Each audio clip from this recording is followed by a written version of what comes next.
start us off. Joe, let's talk about preparation over the last couple of days. How's the squad feeling going into this weekend? Yeah, I'd like to think they're feeling a little bit nervous because that edge is something we're going to need.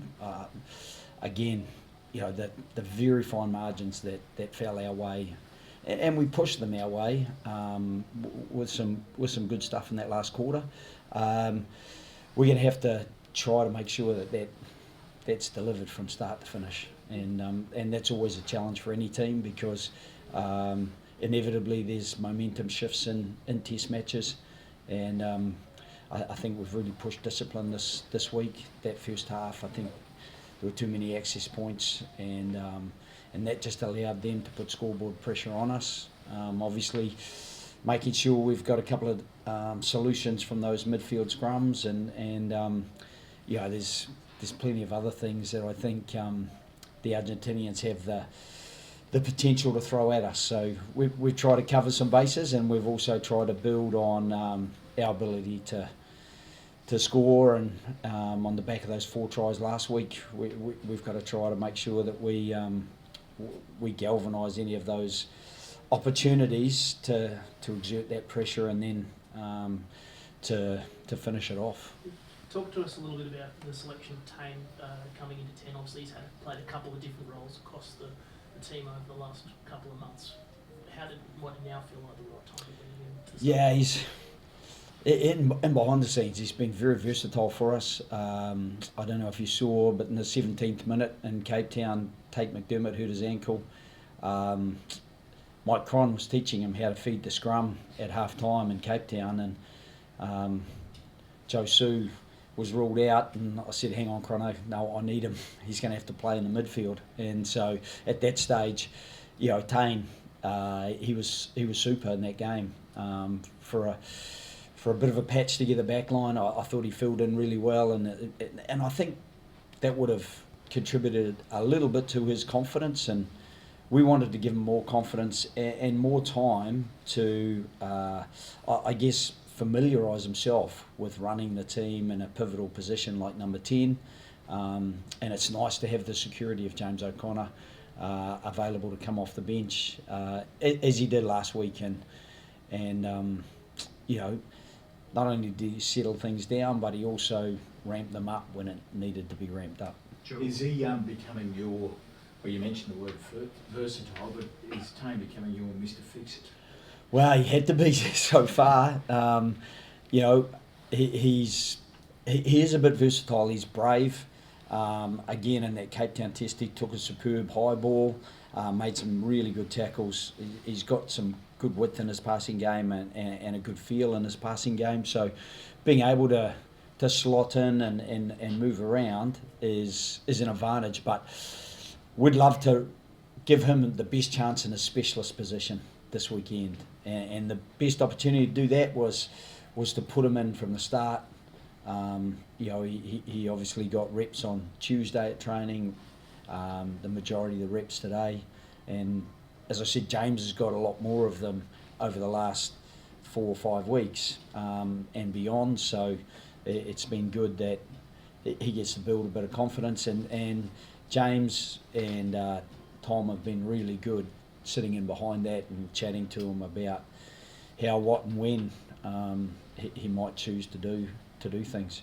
Joe, there's been really heavy rainfall here in Sydney. Hopefully we get some dry weather until Saturday. You showed your skills as a talented meteorologist in the final test in Sydney. Have you made any allowances for the rain and the issues with drainage at Allianz? Has that affected the selection at all, and do you have any concerns with how wet it could be underfoot?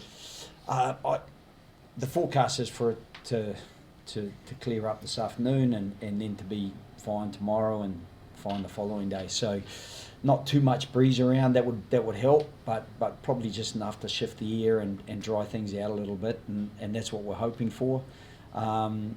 I think what is in doubt is maybe the captain's run being held in the stadium, which is the same thing that happened to us in Cape Town after they got heavy rain as well, just to make sure that the field can be in as good a condition as it can be, and both teams, have to have to roll with the punches there and just do something a little bit more away from the field to get themselves ready. Joe, as well, you have a wonderful relationship, obviously, with your former coach, Jeff Parting. I was just wondering, is there any update? You know, James is keen to stay. You're obviously keen to have him. Goes into Reg 9. Is there any update on those discussions with Jeff? Yeah, I spoke to Jeff yesterday morning on a totally different issue, just in terms of coaching. He's a first-time head coach, and that brings with it plenty of challenges as he's finding out. But he's a mature coach, and I'd be really confident he's going to do a good job. And we talked briefly about James, and I think for us it's just about getting to the end of Saturday and then having another discussion just around who we have in terms of our 10s. We've got a very short-term focus but a long-term vision, and part of that long-term vision is by the time we get to 2027 World Cup, we need some players who've got experience at 10, and I'm not saying that James can't play all the way through there, but we've got some young 10s who we know would benefit from the experiences of pressure cooker test matches, and the more confidence they build, I think the better they will be in staying calm in those heated moments where it's hard to see the wood for the trees. Just the final one from me. Another coach you've got a great relationship with, Ronan O'Gara. Has there been any discussions there? I know it's unlikely for Auckland, but potentially maybe getting Will back for Perth, given there's a direct flight there, or is that something again that might have to wait? Yeah, it will wait, but there's been discussions again overnight. I spoke with Ronan, so again, it's good to have those associations so that you can speak directly with the coach, because that's where the decisions are going to be best made, where they're also the best solution for the player as well. So we've got those two balls in the air at the moment, and as I said, short-term focus, long-term vision, but the short-term focus is on Los Pumas this weekend, because they're a heck of a team. Joe, how do you grapple with the Bledisloe? I know it's Argentina this week, but if James is going to leave at the end of the weekend, it's pressing now. How do you grapple with wanting to win a Bledisloe and potentially, like someone who's 35, maybe going overseas? He's proved to be a match winner in recent weeks. Yeah, he's done really well, and there's a number of guys who've come off the bench and done really well. And so I think the one thing we would say is that the match winner is the combination of people who managed to get the solutions we need, and part of the solution was the guys who were already on there, like Harry making the decision, and then James putting in the touch.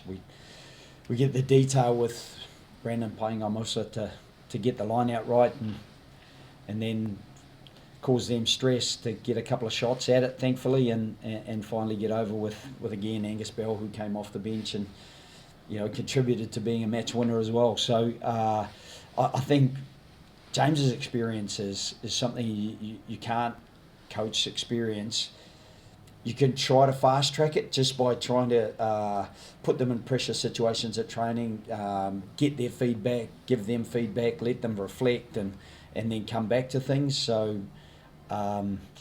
it's just trying to find that balance at the moment. We've got Tane Edmed, we've got Tom Liner, we've got Ben Donaldson, who will be fit in time, fully fit. He trained fully today, so this was his big week to get back up to speed. So by the time we play the Bledisloe, we will have those 3 10s, and maybe James. Big opportunity for Hunter Paisami, Lucan Salakaia-Loto. What do you want to see from them? Obviously first time this year in goal. Yeah, and we've had discussions with them, obviously, and Tom Donnelly and Mike Cron have had particular discussions with Lucan, what they're looking for, set piece, Laurie Fisher defensively, and from me in terms of attack. Hunter's trained better and better as time has gone on through the the Rugby Championship. So there's some confidence around that, as much as I think Lenny's been outstanding for us at the same time. So, and the same with Luke Hahn stepping in there. Jeremy Williams was again one of those guys who came on and made a difference. I thought he was superb in the third test against the Lions back in Sydney, where he came off the bench and did an incredible job, grabbing lineouts, getting turnovers on the ground, doing a super job. So, we'd love to see some of that from Luke Hahn as well. He's a big physical presence, and I think Hunter is a smaller physical presence, but a punchy one. He's a powerful man, and we'd love to see both of them put their best foot forward. The team needs it, and I think if they can do that, the team will benefit. The decision at the end of last week to keep going for the win and not just try and take the draw, is that like aggressive mindset something you want the team to keep carrying forward?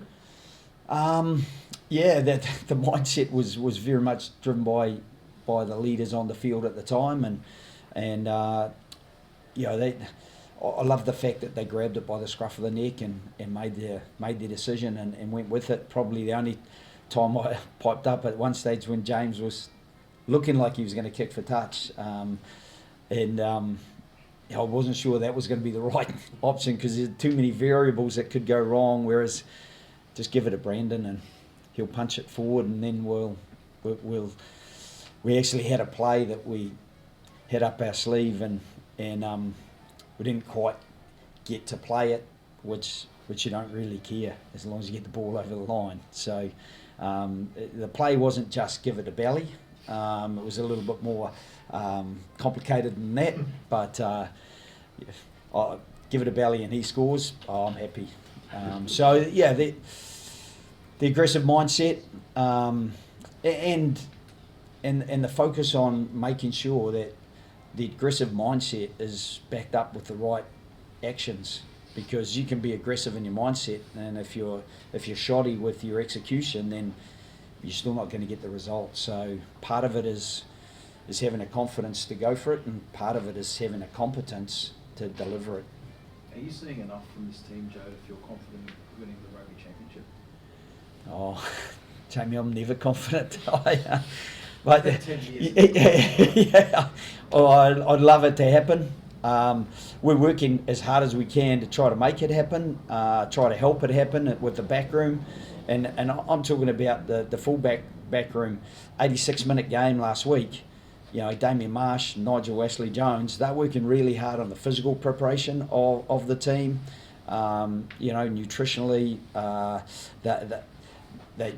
they're getting the fuel reserves right, I think, and then Byron Field and Kat, they're doing a great job making sure that they're in the right physical shape to be able to give 100%. So in the back room, I'd like to think we're giving the players confidence that they can be competitive through to the finish of the Rugby Championship, and that's our part, is to prepare them, and then it's their part to perform. And those performances have been despairing at times, often in first halves or first 20 minutes, and then we actually started the game well. We got the first kick-off back. We got into a position to be able to put pressure on. Maybe got a bit unlucky with the first call with Tom Robertson being penalised for an off feet, but then we made some shoddy errors and gave them 3 and then another 3, and we can't afford to do that to good teams. So there are things that we're constantly working on to make sure that we can be competitive. And while I'm nervous, I'm also buoyed by the fact that the team have come as far as they've come in a relatively short space of time. So, I think where we are at the moment, we're very conscious of Argentina being right behind us in those world rankings, and that they can get past us if they beat us in the weekend. And we're at a sold-out stadium in our own home turf, that means something to the players. The players are very conscious of earning that support, and I know that they'll work hard on Saturday to continue to earn it. Just on that, with the sellout, us writing headlines, return to golden years, golden age, all that sort of stuff, you probably see that, the players probably see that. How do you approach it, Joe? Do you embrace that sort of media feedback, or do you try to temper it? We just probably try to internalise whatever we can influence, and even more so what we can control. We can control our effort areas. We can control our technical aspects in terms of having a really good preparation to make sure that we are our skill sets are primed. What we can't control is what people write about us, or what people say about us, or what the opposition are preparing to do against us. As much as we know their players, we know the dangers of their players. You saw the angles that Chocobaris ran last week. The athletes they have on the edges, the incredible back row they've got. And I see that Oviedo is back into that back row. He's such a big, strong kid. And the athleticism of Gonzalez and Kremer, who made 33 tackles last week. So he's a very big machine to have. So those guys, and I thought their tight five went well last week. So that doesn't really leave a lot of areas of weakness that we can exploit. And I'm sure that for us, those are the things that we probably hone in on more so than what might be said externally. Is what can we influence best internally. Joe, did you consider New Zealand before these two matches released a few players to play NPC? Did you consider doing a similar thing, knowing that Super Rugby AU's starting on this weekend with guys like Jake to get minutes before a Bledisloe? Yeah, I mean, Jake's not quite ready to play, so it would be counterintuitive to release him, with the potential that he gets another injury. But there are potentially 2 or 3 players that may play, and so we're just waiting for Saturday. And the good thing about Saturday is that we play early enough in the day that we can make some decisions probably after captain's run tomorrow, once everyone's declared fit, and give players an option. I think for players to come out of camp, they've got to be keen to go and play. So I've spoken to 3 of the 4 Super Rugby coaches in the last 24 hours just around how we might balance that. Joe, just on someone who's probably not on the forefront of your mind right now, Mark Nwangani-Tuwase, we spoke to him earlier in the week, and he mentioned that he definitely didn't want to close the door on a potential return to the Wallabies. I guess for you, what does that say about what you're doing with the Wallabies and how the team's going at the moment?